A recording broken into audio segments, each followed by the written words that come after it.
Hello there, all you beautiful, lovely, brilliant people. Welcome to this week's quick and handy recap episode of Mild Magic Icewind Dale. I'll be running you through what happened in our last game at lightning speed, so you can all be caught up to watch tomorrow's episode right here at 6:30 PM. So, without further ado, in last week's session, Lucius and the Lightbringers found themselves in a sticky situation, cornered by Durgar in a small prison room with only one exit, supposedly barricaded and outnumbered. Now, they dithered over the best way to deal with the situation for a short while, attempted bargaining, and eventually decided the solution was to bend the bars of the prison room and escape. They let their guide, Jathra, out through the bars first, and then Oster, before one of the Durgar realised what was up and tried to come and have a look. A muddled fight ensued, with Oster and Lucius outside the keep walls firing spells through an arrow slit, and Baroth and Tonach within. Eventually, all the Durgar except their leader and the prince Nildar surrendered, and the party let them go, before following Nildar deeper into the keep, where he ambushed the party by slamming a portcullis gate down on Oster, pinning him to the floor. Satyr Cleric wasn't trapped for long, however, using the spell Command to force Nildar to release him. After a few rounds of Baroth and Tonach cornering him, Nildar also surrenders, and eventually reveals to the party where Sunblight's fortress is, in the spine of the world, and a little more information about the Durgar heist imminently taking place in East Haven. However, while in a hot-headed argument with Oster about the morality of keeping undead as pets, Nildar struck Oster, and Oster retaliated with Toll the Dead, killing the Durgar prince. Baroth retrieved all the stolen things, and the party returned to Caer Konig, returning everything to their rightful owners, although Baroth seemed to struggle with giving up the Shardlin lantern. Oster noticed this, and the party theorized that the curse of the Shardlin was affecting Baroth, making him greedy for more and unwilling to relinquish what he had. Lucius compared it to an addiction, and Baroth agreed.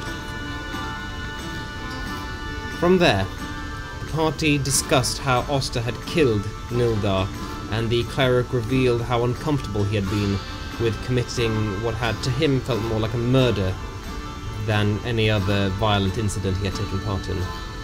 While the party tried to reassure Oster, Oster heard the word cruelty on the wind, as if whispered in their ear, and rapidly shut the conversation, going to seek out what little scrap of nature they could find in order to meditate. After montaging through Caer Dineval to rest, the party headed to East Haven, hoping to prevent the Durgar from acquiring more Shardlin. They arrived just in time to witness a wizard being burned alive, and Oster took pains to make sure that the man died quickly and did not suffer.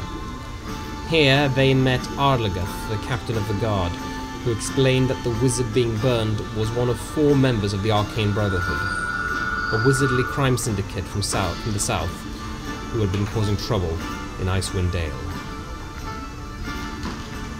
Other than the one burned at the stake, 1 was in Revel's End, a high-security prison, and 2 were still at large. One of these was the white tiefling Avarice, who the party encountered in Caer Dineval. The Lightbringers then went to warn the speaker, Daneth, about the Durgar problem. Daneth was frustratingly blasé about the possibility of things getting worse in Icewind Dale, but nonetheless reassured the party the Shardlin statue that they apparently had in their town hall would be under close guard. Further discussion with Arlagath let the party know that she'd very much appreciate them looking into some missing fishermen out on the ice, and the group agreed to do so the following morning. Then the party found a notice board, and Lucius became obsessed with a bard called Rinaldo, who claimed to be the greatest bard in 10 towns, and who could supposedly speak with the dead. The party went to the local inn to find Rinaldo and discover more. Lucius wound up getting the key to Rinaldo's room, as the other bard got the wrong end of the stick somewhat. Before sleeping, Baroth made the shardling he had into a halberd, while Tonok compiled their map notes into actual maps.